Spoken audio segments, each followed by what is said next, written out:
आतंकवादी आक्रमण में प्राण हर प्रशांत शतपथी पार्थिव शरीर को मुख्यमंत्री अश्रुल श्रद्धांजलि सह परिवार को संवेदना जनाइले।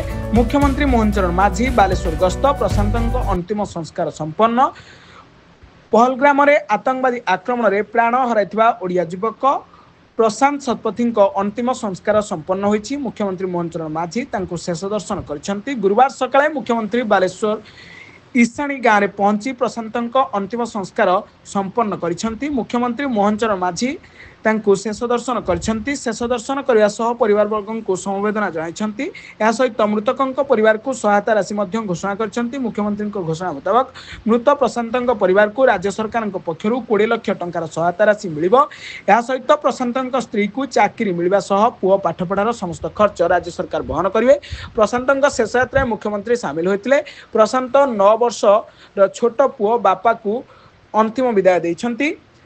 किछि जानि नथिले भी विधि विधान अनुसार बापांकर अंतिम क्रिया करिसेंति। प्रशांत कोके आगे खई कौड़ी बिंची बिंची बापा को श्मशान को नहीं जाइथिले। एसबु दुखर दृश्य देखि लोक माने कोहभरा हृदय कांदी पकाइथिले।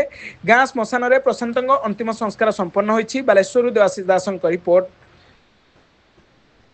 ब्लैकेट न्यूज ओडिया। जय हिंद, जय भारत।